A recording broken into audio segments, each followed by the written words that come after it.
going to start irrigation engineering for the SSC JEE examination. आज से हम लोग इरिगेशन इंजीनियरिंग स्टार्ट करेंगे एसएससी जेईई एग्जाम के लिए। इरिगेशन इंजीनियरिंग ज़्यादा बड़ा सब्जेक्ट नहीं है, छोटा सब्जेक्ट है जो तकरीबन 25 घंटे लेता है खत्म होने में, 20 से 25 घंटे, तकरीबन 25 आवर्स होते हैं। और एसएससी जेईई के अंदर काफ़ी अच्छा स्कोर भी देता है। अगर हम री की बात करें तो भी, और अगर मेंस की बात करें तो भी वहां पर 10 से 20 नंबर का आपको क्वेश्चन मिल सकता है मेंस की बात करें तो। और प्री में तो कुछ क्वेश्चन आती हैं।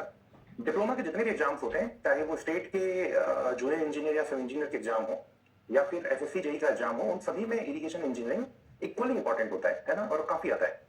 जो बी बेस्ड एग्जाम्स होते हैं, जैसे गेट हुआ, जैसे इंजीनियरिंग सर्विसेज हुआ, उसमें इरिगेशन इंजीनियरिंग का उतना कवरेज नहीं है। जैसे इस बार का गेट अगर हम देखते हैं तो दोनों ही शिफ्ट्स में इरिगेशन इंजीनियरिंग से एक एक नंबर पे 2 क्वेश्चन थे। इंजीनियरिंग सर्विसेज के मेंस में एक भी क्वेश्चन नहीं था, 0 marks from irrigation engineering in 2023। Last in 2022 20 marks question was there, लेकिन इस बार एक भी क्वेश्चन नहीं था। तो बी के जितने भी एग्जाम्स होते हैं उसमें ये उतना इंपॉर्टेंट नहीं माना जाता, लेकिन जो एसएससी जेईई के एग्जाम्स होते हैं उसमें ये इक्वली इंपॉर्टेंट होता है। ठीक है, तो पहले कुछ बातें कर लेते हैं कि हम कैसे पढ़ने वाले हैं, है ना। इरिगेशन इंजीनियरिंग को कंप्लीट करने में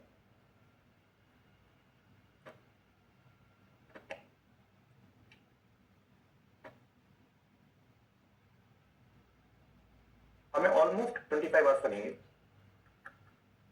25 घंटों की हमारी क्लास लगेगी, प्लस माइनस 2 से 3 घंटे हो सकते हैं डिपेंडिंग ऑन योर डाउट्स। दूसरा, हम इसके अंदर टोटल 6 चैप्टर्स को पढ़ेंगे।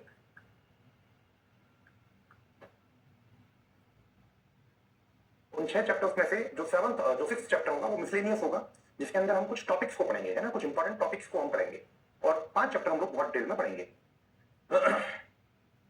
तीसरी बात यह है कि मैं जब आपको पढ़ाऊंगा तो I will try my best कि आपको सब चीजें समझ में आए, लेकिन फिर भी डाउट्स आते हैं और नेचुरली आना जरूरी भी है। अगर आप समझ रहे हैं तो डाउट्स आएंगे ही आएंगे, और कोई भी डाउट छोटा या बड़ा नहीं होता, है ना। डाउट्स सभी इक्वली इंपॉर्टेंट होते हैं, but my only request is that please don't disturb the class in the mean time. जब मैं पढ़ा रहा हूं, बोर्ड पर लिखा हूं, at that time I can not see the laptop, है ना। उस समय मैं लैपटॉप के अंदर चैट नहीं देख सकता कि इसमें क्या आ रहा है, तो बीच में चैट मैसेज करने से बचें, है ना। सबसे अच्छा टाइम ये है कि we will reserve the last 15 to 20 minute for the doubt only. Class खत्म करने के बाद हम लास्ट का 15 से 20 मिनट केवल डाउट के लिए ही रिजर्व कर लेते हैं, है ना। और उसके अंदर आपको जितने डाउट्स पूछने हैं आप पूछिए, तो in the mid of the class doubt पूछने से थोड़ा सा बचें, कि उससे मेरी भी फ्रीक्वेंसी खत्म होगी और बाकी लोगों की भी जो लिखने का पूरा एक फ्लो होता है वो टूट जाता है ना। तो in the mid of the class अगर कोई बोर्ड पर गलती नहीं है, the mid of the class kindly don't ask any doubt. It's my humble request to all of you, excluding mistake on the board. कोई मिस्टेक गलती से मैंने बोर्ड पर कर दी है, या फिर मैंने कुछ गलत लिख दिया है ना, मैं बोल कुछ रहा हूं लिख कुछ रहा हूं, हो सकता है कभी ऐसा, या मैंने कैलकुलेशन गलत कर दी, तो उस समय आप बोल सकते हैं। In the last of the class, जब हम क्लास के लास्ट में जाएंगे तो आप लिख लीजिए अपने डाउट्स को, आपको क्या समझ में नहीं आया, आपको क्या क्या प्रॉब्लम हुई। तो in the last of the class हम 15 से 30 मिनट डेली रिजर्व करके रखेंगे आपके डाउट्स के लिए। या तो लास्ट में रखेंगे या फिर पहले रखेंगे, है ना, जैसा आप कहेंगे। जैसे जो आज के डाउट्स हैं वो आप मुझसे आज शाम को पूछ लीजिए, या फिर कई बार क्या होता है जब हम पढ़ते हैं क्लास के बाद तो डाउट आते हैं, तो हम क्लास के पहले भी, अब आज तो पहली क्लास है, हम क्लास के पहले भी 10 मिनट केवल डाउट्स के लिए रखेंगे। हम उस दौरान कुछ भी नहीं पढ़ेंगे, जब तक आपके डाउट सॉल्व नहीं हो जाएंगे तब तक हम आगे नहीं बढ़ेंगे।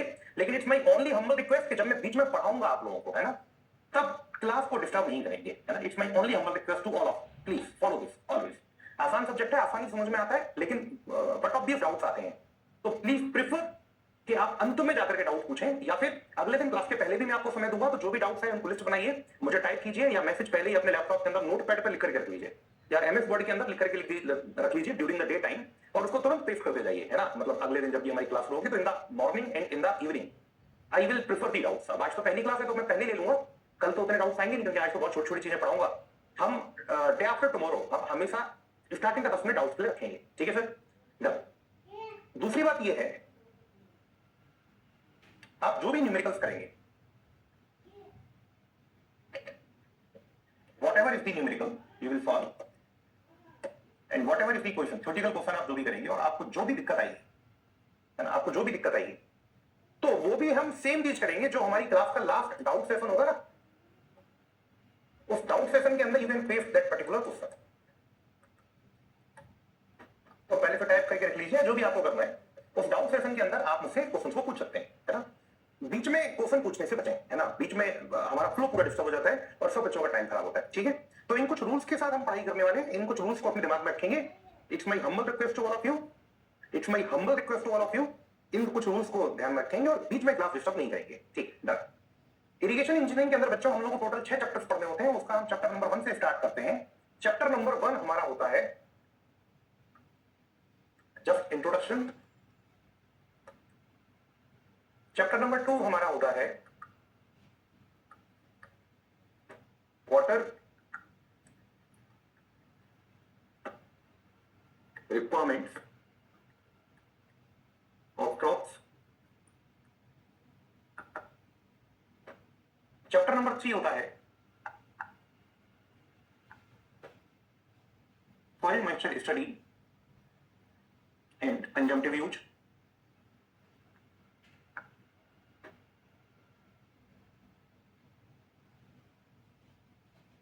चैप्टर नंबर 4 होता है कैनाल्स, चैप्टर नंबर 5 होता है ग्रेविटी डैम,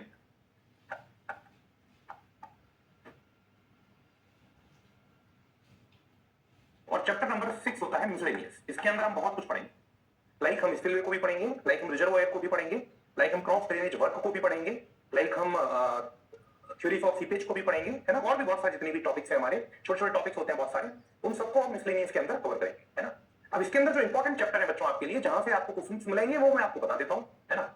सबसे पहला आपको इंट्रोडक्शन से क्वेश्चन मिलेंगे जो हम आज स्टार्ट करने वाले हैं, है ना। आपको इंट्रोडक्शन से ऑब्जेक्टिव क्वेश्चंस बहुत सारे मिलेंगे,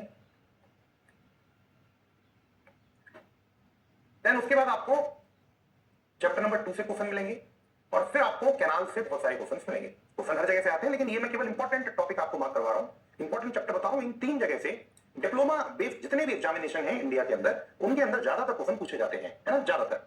बात बाकी जितने भी टॉपिक्स हैं वो ठीक है सर, जब आप पढ़ा रहे हैं तो डाउट वही है तो पूछना है या नहीं। देखो, अगर बहुत ही ज्यादा दिक्कत हो रही है तो पूछ सकते हो, मेरा सिर्फ इतना सा है कंसर्न के बीच में क्लास डिस्टर्ब ना हो, ना, जो फ्लो होता है ना फैकल्टी का पढ़ाने का, वो ब्रेक ना हो जाए। कई लोग क्या करते हैं, अंदर से चैटिंग करने लग जाते हैं कि ये क्या होता है, वो क्या होता है, ऐसा क्या होता है, वैसा क्या होता है, आप ये भी पढ़ाते हो क्या, आप वो भी पढ़ाते हो क्या, आप ये भी करते हो क्या, आप वो भी करते हो क्या। अवॉइड दीस थिंग्स, है ना। और जो भी डाउट आ रहा है, मेक द लिस्ट, है ना, उसको लिखते जाइए अपनी कॉपी में पीछे, है ना, बहुत सिंपली अंत में क्लास की पूछ लीजिए, है ना। देखो क्या होता है ना, जो रिकॉर्डिंग्स होती है ना वो लंबी हो जाती है, नहीं तो आपको बाद में देखने में दिक्कत होगी और आपका भी फ्लो टूटेगा, इसलिए बोल रहा हूं। अगर बहुत ही प्रॉब्लम है तो डाउट लिख दीजिए, बीच में भी मैं आपको चैटिंग के थ्रू, जब मैं आपको लिखने के लिए समय दूंगा तो मैं इंडिविजुअल चैटिंग के थ्रू रिप्लाई करता हूं, है ना। जनरली बीच के अंदर मैं आपको इंडिविजुअली चैटिंग के अंदर लिख करके आपका डाउट बता देता हूं। लेकिन अगर आपका जनरल डाउट है तो देन अवॉइड इट, मैं आपको अलग से डाउट के लिए टाइम दिया करूंगा, उसके अंदर आपको जो भी पूछना है पूछिए, कोई दिक्कत नहीं होगी, ठीक है सर, डन। आगे चलते हैं,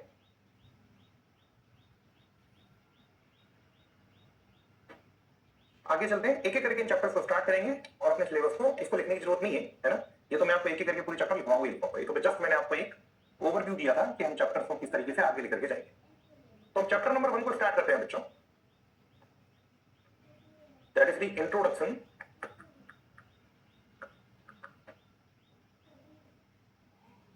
टू इरिगेशन इंजीनियरिंग।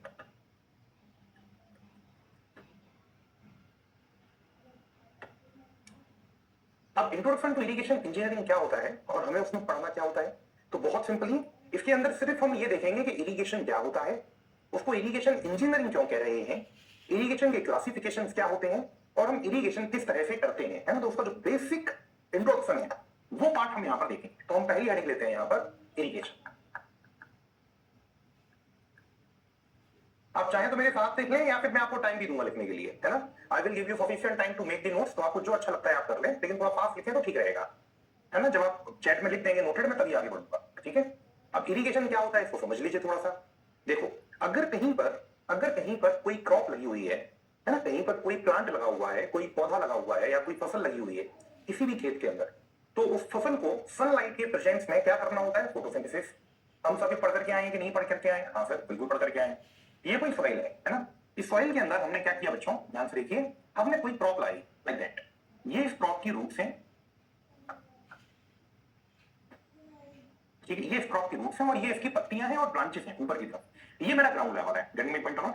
सॉइल की पहली बात तो ये, सॉइल की वो डेप्थ जहां तक रूट एक्सटेंड होती है, मतलब नीचे पूरी सॉइल है, ग्राउंड लेवल से सॉइल की वो डेप्थ जहां तक रूट जाती है, जहां तक रूट प्रेजेंट होती है, उसको हम बोलते हैं रूट जोन डेप्थ। क्या बोलते हैं?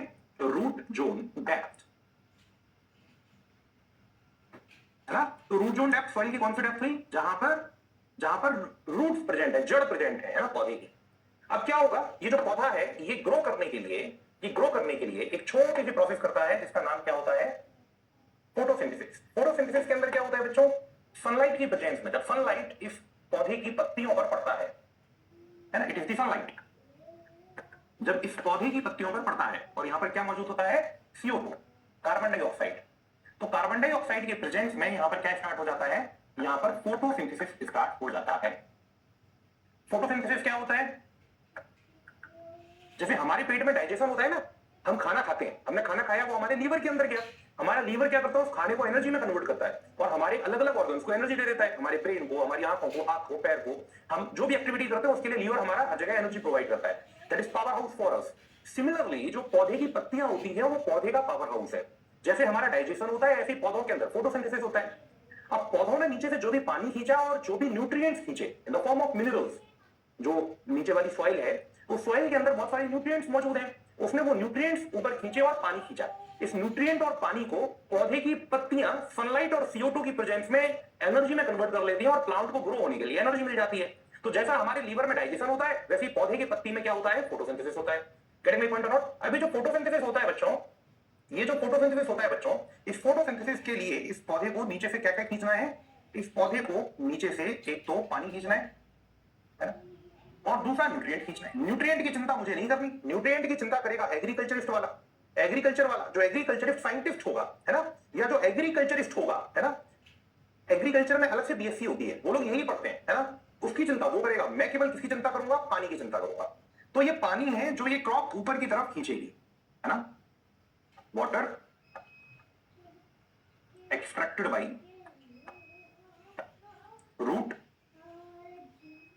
फॉर, किसके लिए, फोटोसिंथेसिस के लिए, है ना। ये पानी ऊपर जाएगा और पत्तियों में जाकर के ये पानी किसमें कन्वर्ट हो जाएगा, एनर्जी में कन्वर्ट हो जाएगा, in the presence of sunlight. अब ये पानी आएगा कहां से, ये पानी आएगा कहां से, तो इस पानी के आने के दो तरीके, इस पानी के आने के दो तरीके। एक तरीका तो क्या कि ये पानी एक कोई क्लाउड है और उस क्लाउड के थ्रू कैसे आ रहा है, रेनफॉल करके आ रहा है ना, कोई बादल है, क्लाउड मतलब बादल, एक कोई बादल है और उस बादल से ये पानी कैसे आ रहा है, रेनफॉल करके आ रहा है ना, रेनफॉल। तो या तो ये पानी रेनफॉल करके आ रहा है और नीचे इकट्ठा हो जाता है रूट जोन में, है ना, और उसके बाद इस जो रूट है वो इस पानी को ऊपर खींच लेता है। ठीक है, ये काम चल रहा है।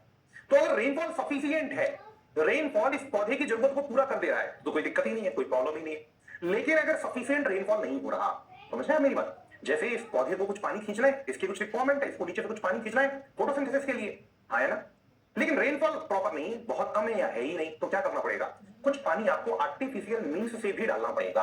आर्टिफिशियल मीन्स से मतलब आपको एक कैनाल या फिर एक पाइपलाइन बनानी पड़ेगी और वो कैनाल या पाइपलाइन पानी को लेकर के कहां आए, फील्ड के अंदर आए और फील्ड के अंदर ला करके उस पानी को इस फील्ड के अंदर डिलीवर करते हैं। मेरी बात समझ में आ रही है आपको, इस तरीके से पानी को छोड़े, है ना। तो ये कोई पाइपलाइन है या फिर कोई कैनाल है, थोड़ी देर के लिए मैं इसको लिख देता हूं कि let us suppose that canal और ये को फील्ड में छोड़ रही है। तो ये जो कैनाल है इसको हम क्या बोलेंगे, artificial water supply. Artificial water supply क्यों बोलेंगे हम लोग, क्योंकि ये कैनाल आपने बनाई ना, आर्टिफिशियल मतलब जो हमने बनाया, जो इंसान ने बनाया वो आर्टिफिशियल, तो ये कैनाल बनाकर पानी डाला तो आर्टिफिशियल वाटर सप्लाई। और ये जो क्लाउड है, इस क्लाउड के थ्रू जो पानी नीचे आ रहा है इसको हम क्या बोलेंगे, इसको हम बोलेंगे नेचुरल वाटर सप्लाई। अब नेचुरल वाटर सप्लाई केवल रेनफॉल के फॉर्म में नहीं होती, नेचुरल वाटर सप्लाई और भी बहुत सारे फॉर्म में हो सकती है। एक पूछ रहा है वेटेज कितना है सब्जेक्ट का, और वो कब पूछ रहा है, जब मैं सब कुछ बता चुका हूं तब। मैंने इन्हीं चीजों के लिए मना किया था, पता है, टाइम पर आप आओगे नहीं, बाद में आकर के आप फालतू की बातें करोगे, है ना। मैं आपसे एक लास्ट रिक्वेस्ट कर रहा हूं, हम्बल रिक्वेस्ट, क्लास को इस तरह से बीच में डिस्टर्ब मत कीजिए फालतू की बातें पूछ करके, है ना। अगर कोई जेन्युइन डाउट है then you can ask in the mid also, आप लिख दीजिए, मैं ड्यूरिंग द मीन टाइम लिख करके आपको रिप्लाई कर दूंगा, या कॉमन होगा तो मैं बता भी दूंगा। फालतू की बातें मत कीजिए मेरी क्लास के अंदर, है ना। ना तो मैं आपका मोटिवेशन बढ़ाने के लिए हूं, मैं बहुत स्पष्ट कर रहा हूं इस बात को, और ना ही मैं आपको ये बताने के लिए हूं कि कैसे पढ़ना है। या बेहतर जानते हैं, आपकी उम्र अच्छी खासी है, आप अडल्ट हैं, आप ग्रेजुएशन कर चुके हैं या कर रहे हैं, इस एज में आपको ये बताने की जरूरत नहीं है कि कैसे पढ़ाई करनी है। You know it better than me, getting my point or and also I am not a motivational speaker. मुझे इस बात के भी पैसे आप नहीं दे रहे हैं, आप मुझे पैसे दे रहे हैं सिर्फ इंजीनियरिंग सिखाने के लिए। तो please don't waste your time and don't waste my time also. Only try to learn the engineering from me, क्योंकि मुझे वही आती है, इसके अलावा मुझे कुछ नहीं आता है ना, मैं वही पढ़ा सकता हूं। तो नॉनसेंस बातें मेरी क्लास के अंदर मत कीजिए, मैं सिर्फ पढ़ाता हूं, मुझसे सिर्फ पढ़िए, इसके अलावा कुछ भी मत पूछिएगा। मेरा आपसे हाथ जोड़ के निवेदन है ये, है ना। कुछ भी नहीं अदर देन दी सब्जेक्ट, कुछ भी नहीं मतलब कुछ भी नहीं, सिर्फ सब्जेक्ट के अंदर रहेंगे। आपके एग्जाम से रिलेटेड जो भी चीजें होंगी आप सिर्फ वही पूछेंगे। इसमें कोई दिक्कत है तो आप मुझसे कहिए, है ना। मुझे सिर्फ यही आता है, इसके अलावा कुछ नहीं आता। मैं स्पष्ट बोल रहा हूं, तो मुझसे सिर्फ सब्जेक्ट पूछेंगे, इसके अलावा कुछ नहीं। तो इस रूट जोन के अंदर कुछ पानी तो कहां से आ सकता है? रेनफॉल से। अब रेनफॉल अकेला नहीं है जो नेचुरल मींस देगा। लेट अस सपोज दैट कि यहां से एक एक एक एक, एक रिवर जा रही है, इस खेत के बगल में एक रिवर जा रही है ना, और उस रिवर का पानी यहां पर क्या करके आ जाता है? सीपेज करके आ जाता है। ये भी क्या है? ये भी नेचुरल रेनफॉल है। Getting my point or not? इस रिवर के बगल में एक तालाब है, नेचुरल तालाब, उस तालाब का पानी यहां पर सीपेज करके आ जाता है, वो भी नेचुरल रेनफॉल है। Getting my point or not? Getting my point or not? तो मैंने केवल यहां पर क्लाउड बनाया, इसका मतलब ये नहीं है कि नेचुरल रेनफॉल यही है। Getting my point or not? Natural rainfall और भी दूसरे हो सकते हैं। नेचुरल रेनफॉल का मतलब पानी जो इस पर्टिकुलर क्रॉप को नेचुरली मिल रहा है, वो पानी जो इस पर्टिकुलर क्रॉप को नेचुरली मिल रहा है, उसको मैं क्या बोलता हूं? उसको मैं नेचुरल रेनफॉल बोलता हूं। Getting my point or not? ठीक है, एक बात और ध्यान रखेंगे, ऑल्सो केवल कैनाल या पाइपलाइन यही आर्टिफिशियल वाटर सप्लाई नहीं है। आर्टिफिशियल वाटर सप्लाई मग से भी कर सकता हूं, बाल्टी से भी कर सकता हूं। हमारा एफर्ट होना चाहिए वहां पर, कुछ हमने कुछ किया हो, पानी अपने आप आ रहा है, ये आर्टिफिशियल वाटर सप्लाई नहीं होती। ये बात समझ में आती है? अब इरिगेशन क्या होता है, बड़े आराम से समझना।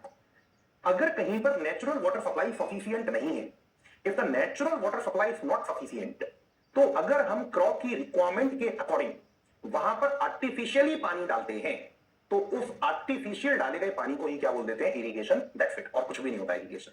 ये जो आर्टिफिशियल पानी डाला जा रहा है, ये जो आर्टिफिशियल पानी यहां जाएगा, only that is the irrigation. इसके अलावा इरिगेशन और कुछ भी नहीं है बच्चों।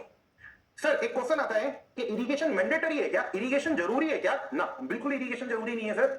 आपके सामने है सर एग्जांपल, एक छोटा सा उदाहरण देता हूं। एक कंट्री है इंग्लैंड, सभी ने नाम सुना है, द टिपिकल ब्रिटिश वेदर, है ना। जब मैं अपनी रिसर्च के लिए वहां था, तो हमारे जो प्रोफेसर थे वो बोलते typical English weather. Typical English weather मतलब वहां कभी भी बारिश हो जाती है। अभी शाम को बारिश हो रही है, अगले दिन धूप निकल रही है, फिर शाम को बारिश हो रही है, और जनरली तो वहां रोज बारिश होती है, एक आध घंटा नहीं तो 2 या 3 दिन में तो बारिश होनी है पूरी साल, है ना। इंग्लैंड के अंदर जो ब्रिटिश वेदर है, वहां पर बारिश होती है ना। तो अब ऐसी कंट्री में जहां इतनी बारिश हो रही है, आपको लगता है कि इरिगेशन की जरूरत पड़ती होगी? बिल्कुल जरूरत नहीं, वहां पर बारिश ही बहुत ज्यादा हो रही है। यूरोप का बहुत सारा एरिया, वहां बहुत बारिश होती है, इरिगेशन का कंसेप्ट ही नहीं है वहां पर। But in the tropical country like India, जहां पर एक सीजन ऐसा आता है कि उसमें बहुत तेज गर्मी पड़ती है ना, अप्रैल मई जून, तो जितना भी पानी है वो पानी लॉस हो जाता है। जितना पानी नदियों में भरा हुआ है ऊपर चला गया, लेक में भरा हुआ है ऊपर चला गया, ग्राउंड वाटर टेबल नीचे चली गई। तो ऐसी कंट्री के अंदर तो सर आपको इरिगेशन की जरूरत पड़ेगी ही पड़ेगी, क्योंकि पूरी साल बारिश आ ही नहीं रही, बारिश एक स्पेसिफिक सीजन में आती है। बाकी के टाइम आपको क्या करना पड़ेगा? इरिगेशन करके ही क्रॉपिंग करनी पड़ेगी। तो इरिगेशन कोई मैंडेटरी प्रोसेस नहीं है। इरिगेशन की जरूरत केवल वहां होती है जहां पर रेनफॉल और natural water supply is not sufficient to take care of the crop. मतलब नेचुरल वाटर सप्लाई अगर क्रॉप के लिए सफिशिएंट नहीं है, केवल तभी इरिगेशन की जरूरत पड़ती है। तो इरिगेशन को हम बच्चों डिफाइन कैसे कर सकते हैं? बहुत सिंपली, बहुत आसानी से, बहुत आसानी से हम इरिगेशन को डिफाइन कैसे कर सकते हैं कि इट इज द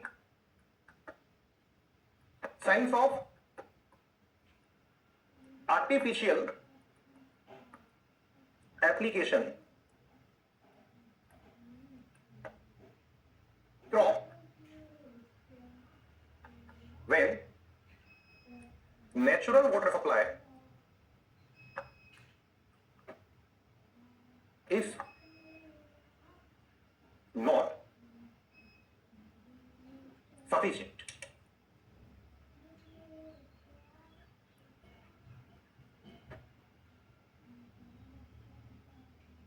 है ना? आर्टिफिशियल वाटर सप्लाई का मतलब क्या होगा?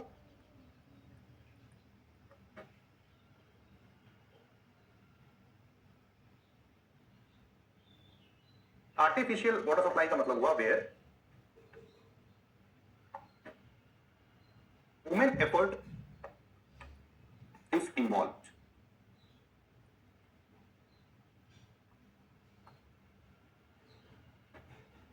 Like canal, pipe, bucket. Bucket मतलब डब्बे से पानी डाल लेना, है ना, ETC। इनका यूज करके पानी डाला जा रहा है, तो अभी खुद तो होगा नहीं, ह्यूमन एफर्ट वहां पर इंक्लूड होगा। सिमिलरली जो नेचुरल वाटर सप्लाई होती है, उसका मतलब क्या होता है?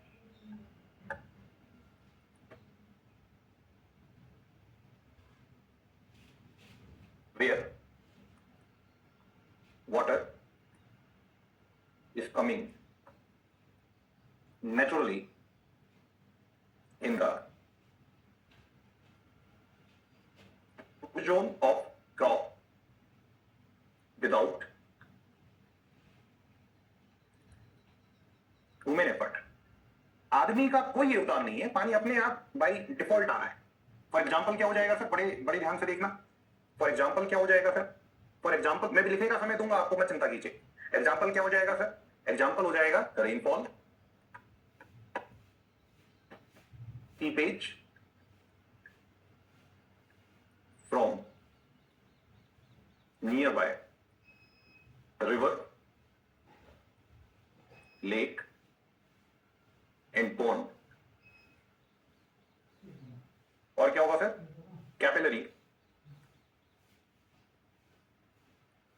Rise above ground water tip. यहां पर आपने कुछ नहीं है, ये पानी अपने आप आया है. इसको क्या बोलते हैं, natural water supply. If it is sufficient तो इरिगेशन की कोई जरूरत ही नहीं है ना. और अगर ये सफिशिएंट नहीं है तो डेफिनेटली आपको इरिगेशन की जरूरत पड़नी ही पड़नी है और आपको इरिगेशन करना पड़ेगा. तो बोर्ड के अंदर क्या लिखेंगे, when natural water supply is sufficient then irrigation is not required. Done sir. अभी इस पूरे को लिख लीजिए. हमने अभी चैप्टर नंबर 1 स्टार्ट किया है. चैप्टर नंबर 1 के अंदर हमने फर्स्ट हेडिंग ली है, that is the introduction to irrigation engineering, और उसको मैंने यहां पर एलाबोरेट किया है. ठीक है, प्लीज राइट इट डाउन. अगर कोई बहुत बड़ी प्रॉब्लम आती है देन यू कैन राइट. इसका मतलब ये नहीं कि आप कुछ पूछ नहीं सकते है ना, पूछिए. Related to subject whatever जो भी है वो आप पूछिए, कोई प्रॉब्लम नहीं है. लेकिन कोई ऐसा डाउट है जो मतलब एक जनरल किस्म का डाउट है तो उसको लिख के रख लीजिए, और you can ask in the last of the class. I will give you dedicated 15 minutes for that.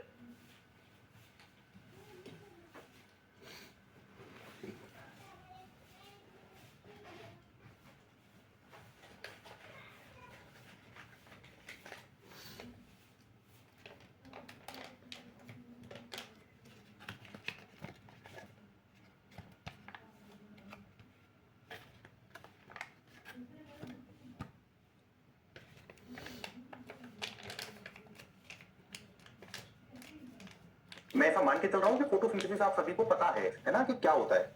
I am considering that कि फोटोसिंथेसिस क्या है ये आप सभी को पता है.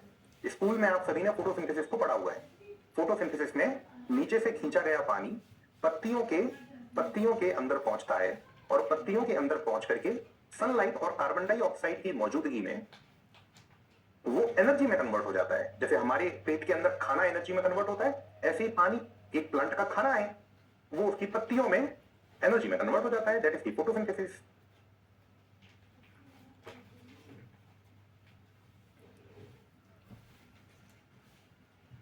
आपका हो जाए तो मुझे बता दीजिएगा, मैं इसको स्लाइड को ऊपर कर दूंगा.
तो सिंपली अगर कभी कोई आपसे पूछता है, कुछ क्वेश्चन होता है कि इज इरिगेशन मैंडेटरी, तो बड़ा क्लियर सा जवाब है, irrigation is not mandatory at all, it is just an optional process which is adopted when natural water supply is not sufficient.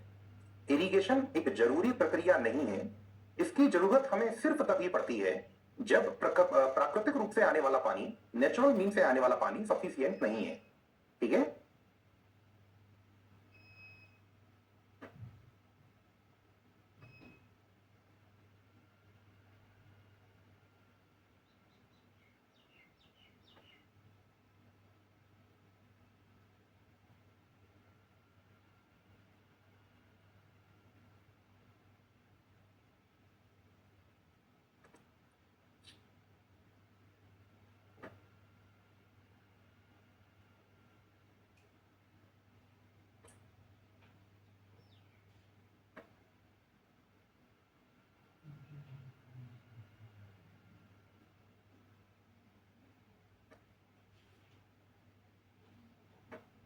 ठीक है, आई थिंक सभी का कंप्लीट हो गया। सिंपल सा डेफिनेशन है, उसके अंदर ऐसी कोई दिक्कत नहीं है। ठीक है, अब एक छोटी सी डेफिनेशन होती है जो यहीं से निकल रही है और उसको हमें यहीं क्लियर भी कर लेना चाहिए। वो ये है कि there is a term which is effective rainfall.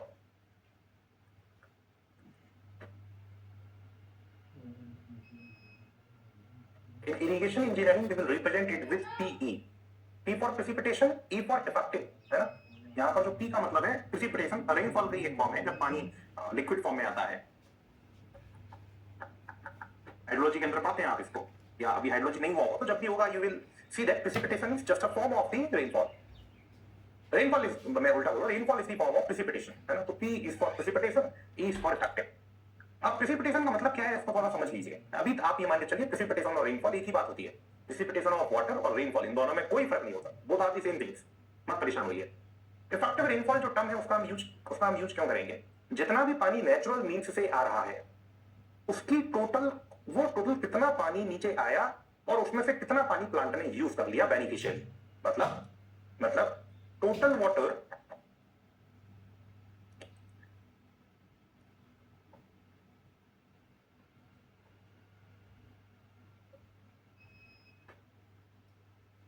used by plant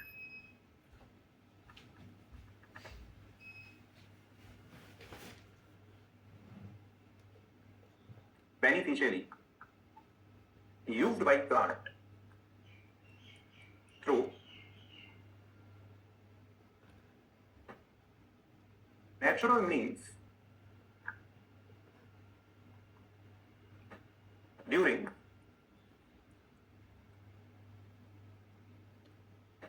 its base period is known as effective rainfall.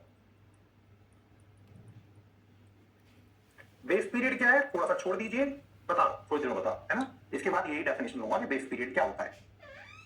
मतलब क्या, जो भी पानी आ रहा है ना, वाटर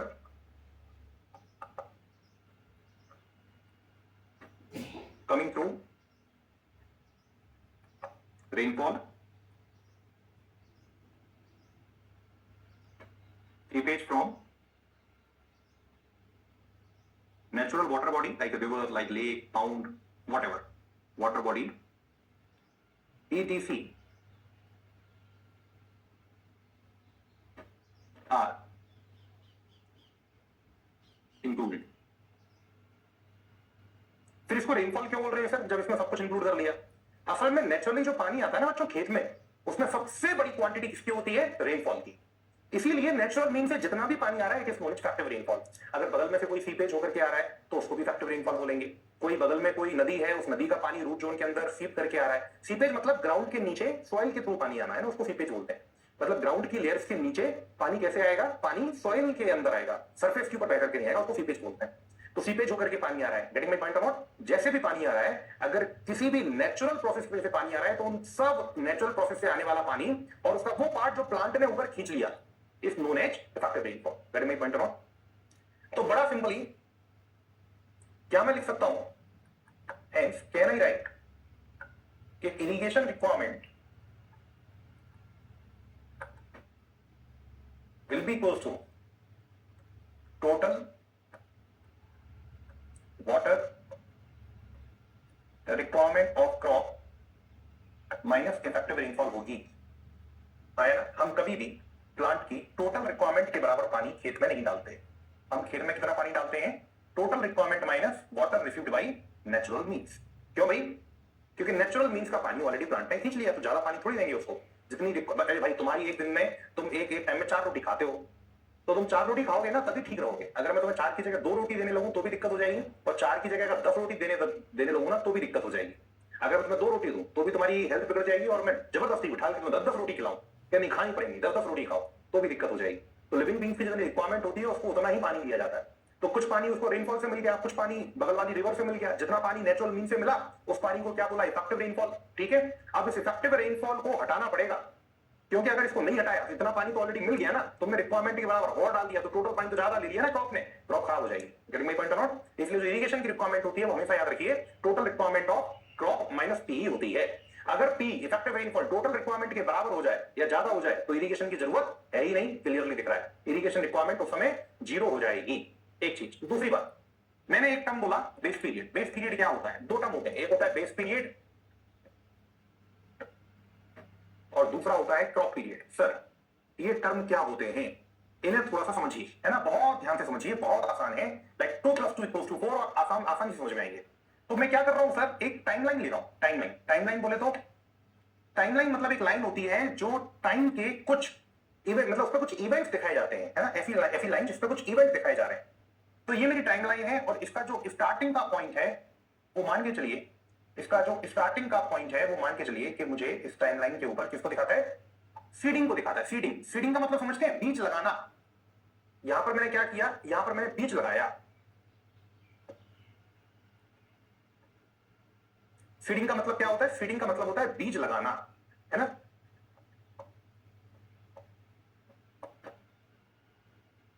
तो मैंने यहां पर बीज लगा दिया, और लास्ट जो पॉइंट दिखा रहा है वो किसको दिखा रहा है?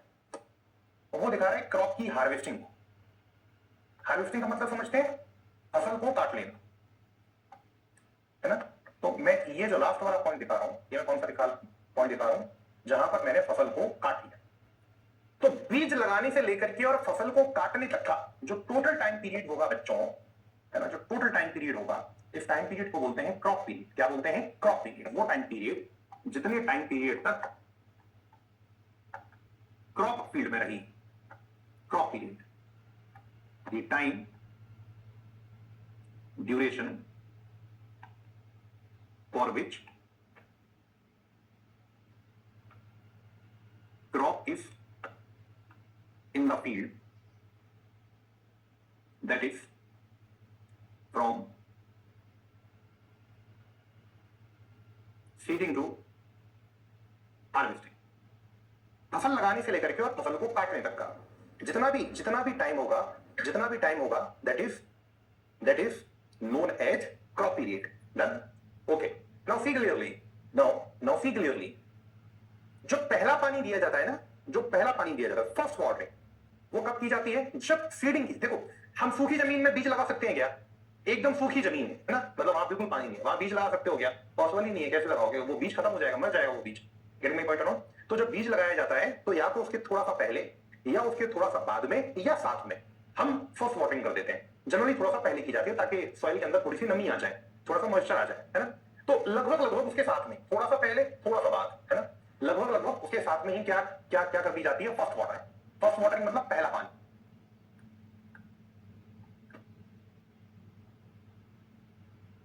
फर्स्ट वाटरिंग मतलब पहला पानी जो आपने क्रॉप को दिया।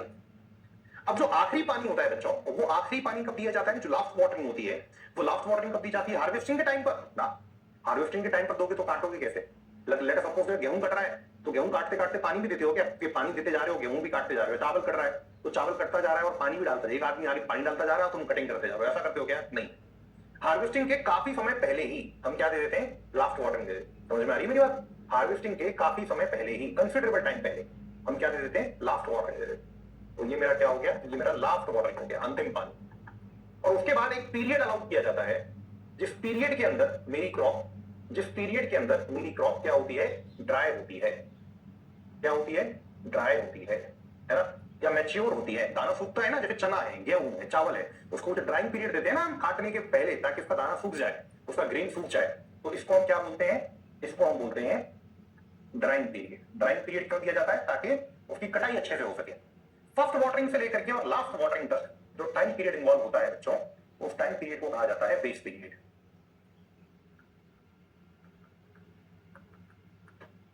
तो बेस पीरियड का मतलब क्या हुआ?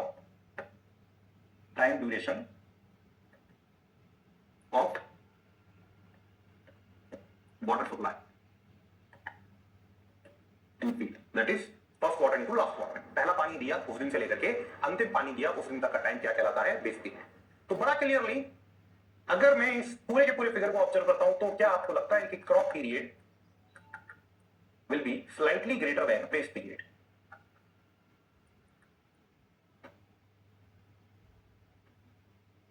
क्या आपको लगता है कि क्रॉप पीरियड हमेशा बेस पीरियड से ज्यादा होगा? दूसरी बात, इरिगेशन इंजीनियर के लिए क्या इंपॉर्टेंट है? क्रॉप पीरियड इंपॉर्टेंट है या बेस पीरियड इंपॉर्टेंट है? ये पूछ रहा है कि sir is this first class?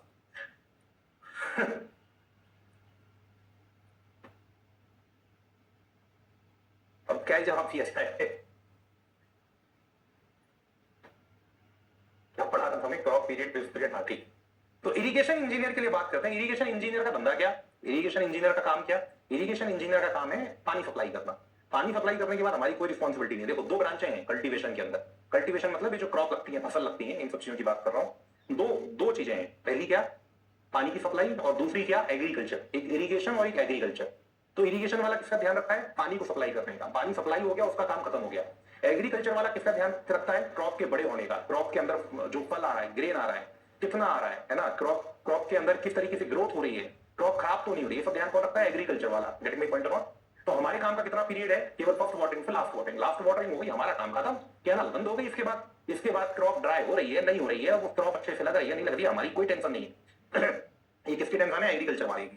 Getting my point about? तो एक छोटा सा पॉइंट यहां पर हम सभी ध्यान रखेंगे, और वो पॉइंट क्या है? वो पॉइंट इतना सा है, एक छोटा सा पॉइंट हम सभी ध्यान रखेंगे। वो पॉइंट क्या है? वो पॉइंट इतना सा है कि इन इरिगेशन इंजीनियरिंग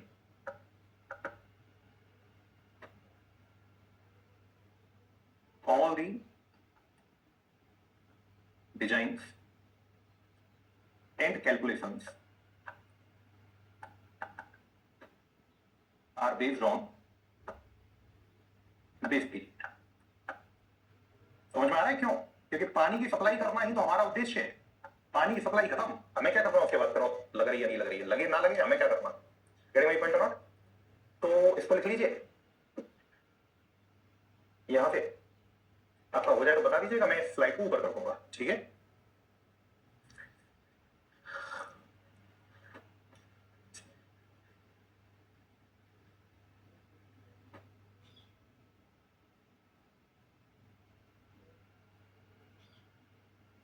आप लोग ना मुझे, मतलब आप डाउट्स आपके होते हैं तो आप मुझे लिख दीजिएगा। जब मैं बैठता हूं ना लिख करके आपको लिखने का टाइम देता हूं, then you can type your doubts. कुछ ऐसे इस रिलेटेड छोटे छोटे डाउट हैं तो मैं वही आपको चैट मैसेज के अंदर लिख करके एक्सप्लेन कर दूंगा। कॉमन डाउट होगा तो समझा भी दूंगा, ठीक है ना?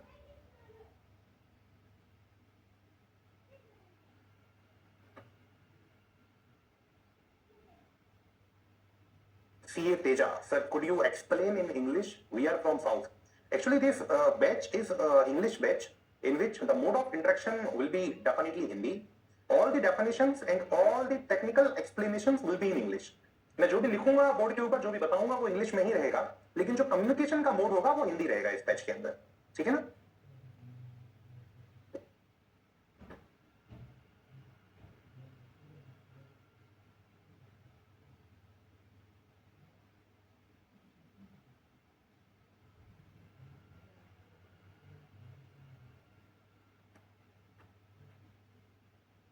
मैं बच्चों को लिख करके रिप्लाई कर भी रहा हूँ, है ना? जिनके कुछ हल्के फुल्के डाउट आए थे, मैंने उनको चैट के अंदर वहीं रिप्लाई कर दिए हैं, ठीक है?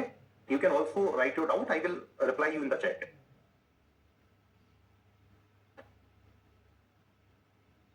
बाद बाकी मैं लास्ट में आपके पूरे डाउट डिटेल में लूंगा, एकदम डिटेल में।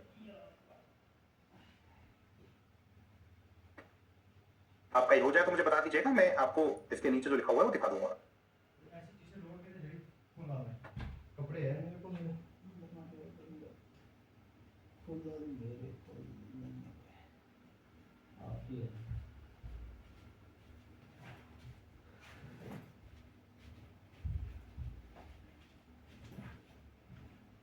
मेरे को ना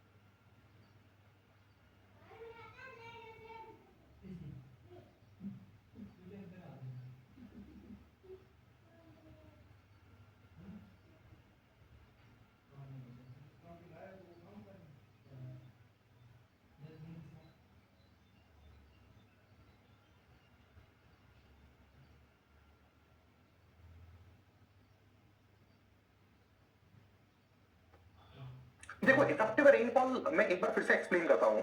इफेक्टिव रेनफॉल का मतलब क्या होता है? एक क्रॉप लगी हुई है, उस क्रॉप का कुछ बेस पीरियड है। अब उस क्रॉप के बेस पीरियड के दौरान उस क्रॉप को पानी चाहिए, तो उस क्रॉप ने कितना पानी नेचुरल मीन्स से ले लिया। नेचुरल मीन्स से मतलब कितना पानी रेनफॉल से ले लिया, कितना पानी पास में जो नदी गुजर रही है उसमें से सीपेज के थ्रू ले लिया, कितना पानी ग्राउंड वाटर टेबल से ले लिया। मतलब इरिगेशन से नहीं लिया, जो पानी उसने नेचुरली रिसीव कर लिया उसको हम इफेक्टिव रेनफॉल बोलते हैं। जैसे जंगल है, जंगल में एक पेड़ लगा हुआ है ना, अब वहां तुम इरिगेशन करते हो क्या? नहीं करते। तो वो पेड़ कैसे पानी ले रहा है? वो पेड़ नेचुरल तरीके से ही पानी को ले रहा है, तो वो जितना भी पानी ले रहा है वो पूरा का पूरा इफेक्टिव रेनफॉल है।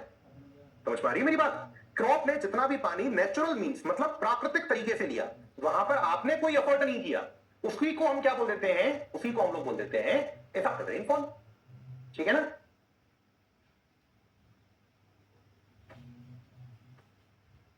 अभी क्लियर हुआ ना इफेक्टिव रेनफॉल?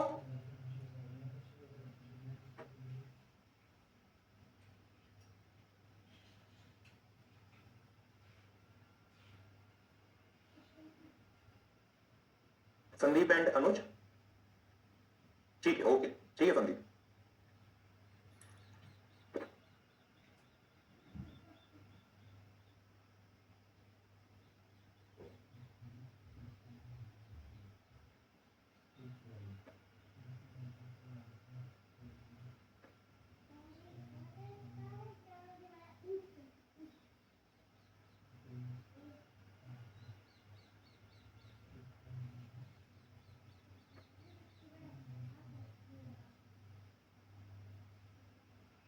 कंप्लीट हो जाए तो मुझे एक बार बता दीजिएगा।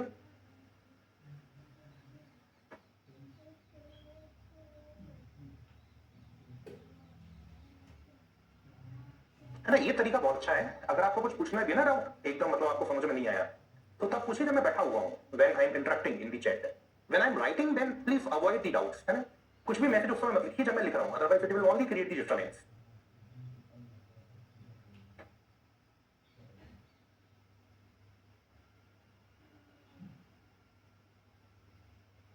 कई बार इफेक्टिव रेनफॉल जीरो भी हो सकता है ना? इफेक्टिव रेनफॉल जीरो हो सकता है मतलब जैसे बिल्कुल ही बारिश नहीं हुई, आसपास कोई नदी भी नहीं है, आसपास कोई तालाब भी नहीं है ना? गुजरात का रण का एरिया है, जो रण है ना गुजरात में, कच्छ का जो एरिया है, डेजर्ट है, वहां पर अगर गर्मियों का सीजन देखेंगे तो एक बहुत लंबे टाइम के लिए जीरो इफेक्टिव रेनफॉल भी हो जाएगा, है ना? दूसरा ये जो डायग्राम है इसमें हमेशा ध्यान रखिए, सीडिंग और फर्स्ट वाटरिंग इसको लगभग सेम मानते हैं। थोड़ा बहुत अंतर हो सकता है एक आध दिन का, है ना?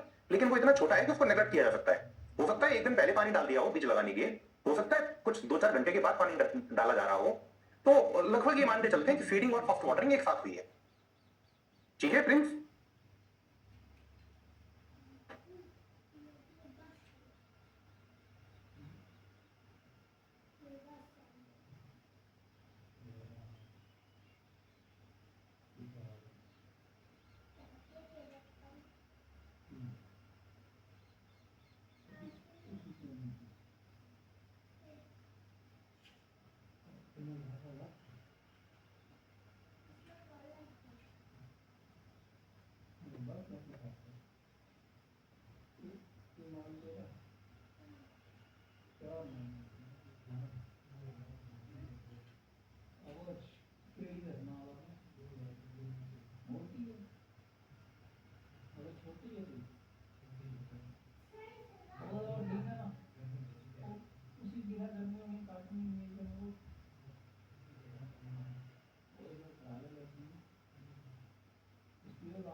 ठीक है बच्चों?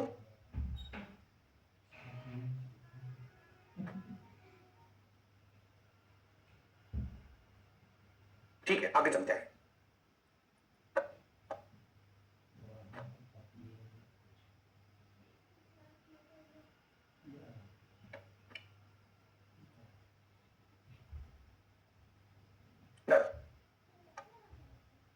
नेक्स्ट है irrigation engineering.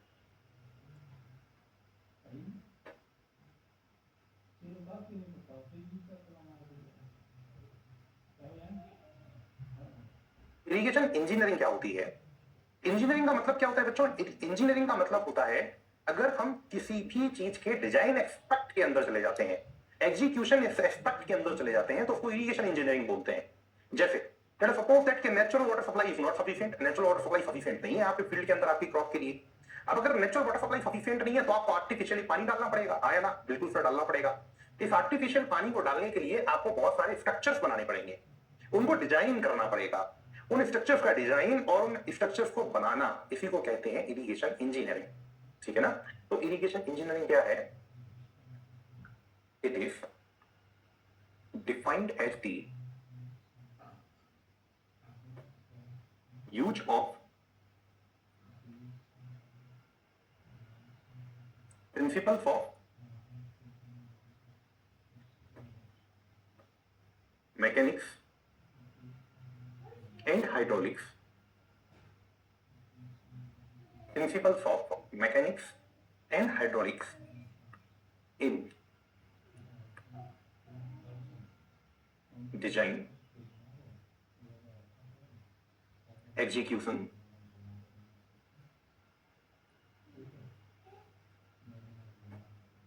and operation of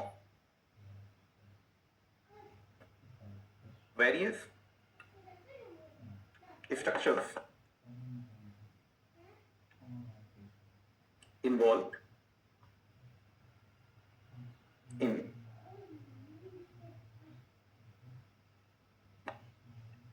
force, conveyance, and application of water for growth of crops.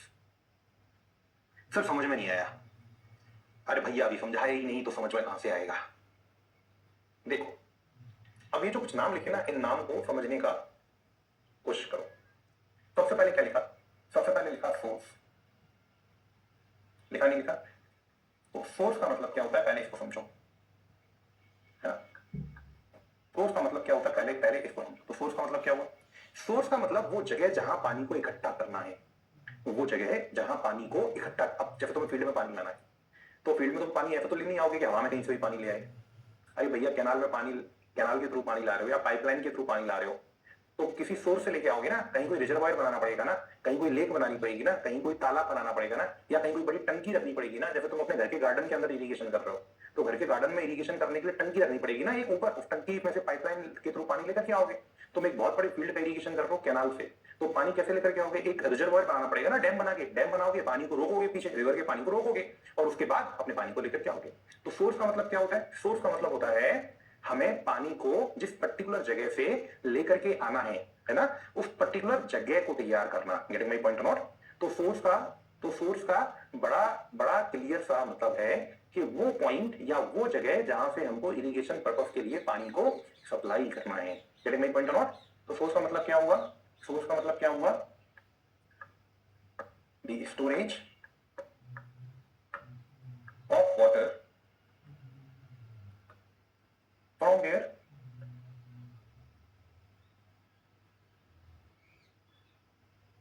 it is to be supplied for irrigation, है ना? स्टोरेज जहां से पानी सप्लाई होगा इरिगेशन के लिए। कोई टंकी हो सकती है, कोई रिजर्वायर हो सकता है, या फिर कोई कुछ भी हो सकता है, कुछ भी। उस चीज को आइडेंटिफाई करना या फिर डिजाइन करना, बनाना, ये सब सोर्स के अंदर आएगा। उसके बाद क्या है? कन्वेंस। अब सोर्स आपने बना लिया, जैसे कि पास में एक नदी थी, 25 किलोमीटर दूर एक नदी थी, उस नदी पे आपने डैम बनाया, डैम बना के पानी रोका और पीछे बहुत बड़ा रिजर्वायर बना दिया, तो सोर्स तो बन गया। लेकिन वो सोर्स कहां बना? आपकी फील्ड से 25 किलोमीटर दूर। अब 25 किलोमीटर दूर अगर सोर्स बना तो पानी को लेकर के आने के लिए कुछ बनाना पड़ेगा, कुछ कैनाल बनाना पड़ेगा या पाइपलाइन बनानी पड़ेगी। जो भी बनाओगे उसको हम क्या बोलेंगे? कन्वेंस। तो कन्वेंस क्या होता है? Conveyance is what? Conveyance is nothing but transportation of water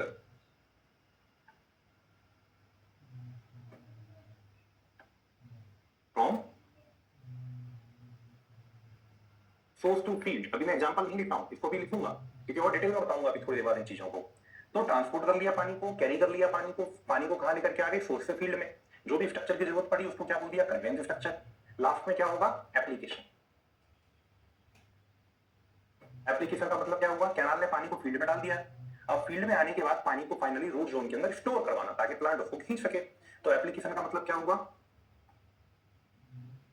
storage of water in root zone soil of field. अब इसके लिए भी बहुत कुछ करना पड़ेगा। कैनाल में तो पानी फील्ड में डाल दिया, अब फील्ड में ट्रेंचेस खोदनी पड़ेंगी, मिट्टी की नालियां खोदनी पड़ेंगी या फिर और कुछ अरेंजमेंट करने पड़ेंगे ताकि पानी पूरे फील्ड में यूनिफॉर्मली पहुंच सके और रूट जोन में स्टोर हो सके। वो सब किसके अंदर आ जाएगा? एप्लीकेशन के अंदर आ जाएगा। Getting my point out? Getting my point out? तो अब ध्यान से देखिए, अब ध्यान से देखिए, अगर हम इरिगेशन इंजीनियरिंग को देखते हैं तो इरिगेशन इंजीनियरिंग क्या होती है? इरिगेशन इंजीनियरिंग एक सोर्स से लेकर के और एप्लीकेशन तक जो भी स्ट्रक्चर जरूरी है उन स्ट्रक्चर को डिजाइन करना, एग्जीक्यूशन मतलब उनको बनाना, ऑपरेशन मतलब उनको रनिंग में लेकर के आना, इन सब कामों को करने में मैकेनिक्स और हाइड्रोलिक्स के बेसिक प्रिंसिपल्स को यूज करना ही इरिगेशन इंजीनियरिंग है। जैसे कि एक रिजर्वायर को डिजाइन करना, बनाना और उसको रन करना, एक कैनाल को डिजाइन करना, बनाना और उसको चलाना, फील्ड के अंदर बहुत सारे अरेंजमेंट करना ताकि पानी यूनिफॉर्मली पूरी फील्ड में जा सके और स्टोर हो सके। That is known as the irrigation engineering. Getting my point or not? Please write it down.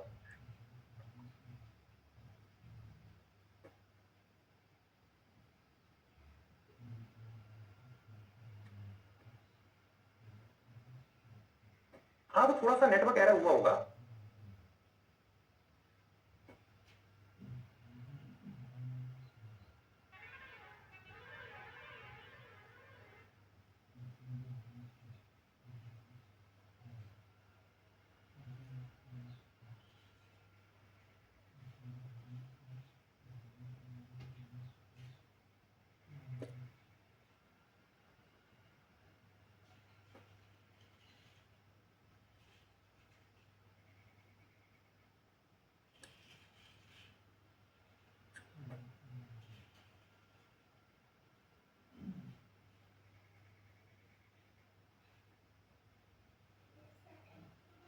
मेरे ख्याल से थोड़ा सा नेटवर्क एरर आया होगा, कोई प्रॉब्लम नहीं है, बीच बीच में वो दिक्कत हो जाती है, कोई समस्या नहीं है। बारिश का मौसम है ना, इसलिए हो सकती है दिक्कत। अभी मेरे ख्याल से सबको क्लियरली दिख रहा होगा। मैं एक बार और एक्सप्लेन कर देता हूँ, मत परेशान होइए, है ना। इन चीजों में हम कुछ कर नहीं सकते ना, हमारा पास नहीं चलता। कोई बात नहीं, मैं एक बार फिर से एक्सप्लेन कर रहा हूँ, ठीक है। बीच में कुछ नेटवर्क ड्रॉप हुआ होगा, उसकी वजह से प्रॉब्लम हुई होगी, अभी शायद सबको दिख रहा होगा।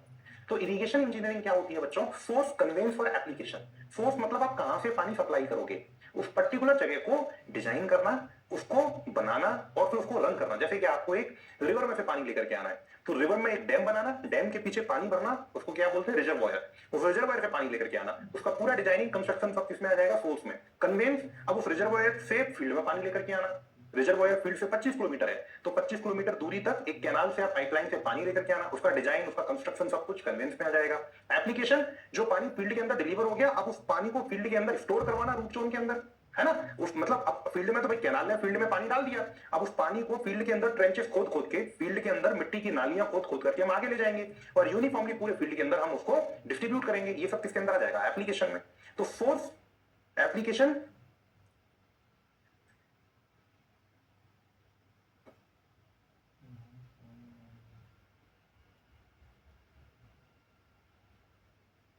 सोर्स, एप्लीकेशन और कन्वेंस, इन तीनों को डिजाइन करना और उसकी डिजाइनिंग में बेसिक मैकेनिक्स और बेसिक हाइड्रोलिक्स के प्रिंसिपल्स का यूज करना, that is known as the irrigation engineering. ठीक है, इसको नोट कर लीजिए।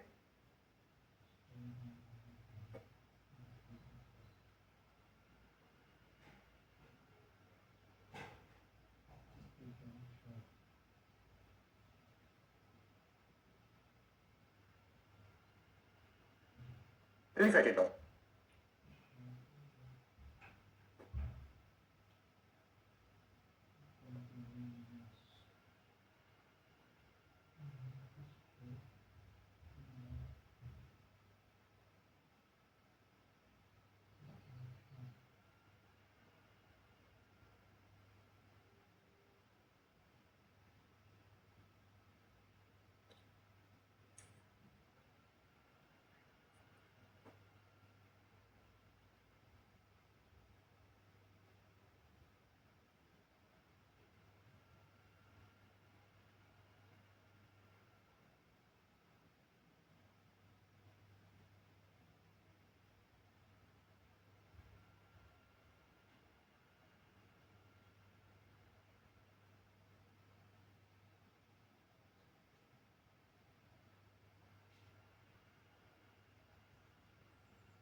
चलिए अभी मेरे ख्याल से अभी आप लोगों को दिख रहा होगा, है ना, हमने उसको रिकनेक्ट कर दिया है फिर से हम लोगों ने, तो अभी मेरे ख्याल से प्रॉब्लम नहीं आएगी। बीच में थोड़ा सा ड्रॉप होता है कभी कभी ड्यू टू कुछ टेक्निकल रीजन होंगे। तो इरिगेशन इंजीनियरिंग क्या है मैं एक बार फिर से बता देता हूँ। सोर्स, कन्वेंस और एप्लीकेशन, ये 3 स्टेज होती हैं इरिगेशन की। सोर्स मतलब पानी कहाँ से लाना है उसको बनाना, पानी कैसे लाना है उस चीज को डिजाइन करना, और फिर पानी को फील्ड में कैसे अप्लाई करना है उस चीज को बनाना। तो सोर्स, कन्वेंस और एप्लीकेशन, इनका डिजाइन, इनका कंस्ट्रक्शन और इनका ऑपरेशन, ऑपरेशन मतलब फिर उनको चलाना, उनको रन करना, that is under the operation, ठीक है ना। इन 3 चीजों को हम इरिगेशन इंजीनियरिंग के अंदर डिजाइन करते हैं, फिर बनाते हैं, एग्जीक्यूट करते हैं और फिर उनको ऑपरेट करते हैं। और इसमें use of principle of mechanics and hydraulics is known as the irrigation engineering. Done sir, छोटी सी डेफिनेशन है, मुझे नहीं लगता उसके अंदर कोई बड़ी प्रॉब्लम होगी। ठीक है, अभी सबको मेरे ख्याल से क्लियरली विजुअल भी होगा और मेरी आवाज भी आ रही हो।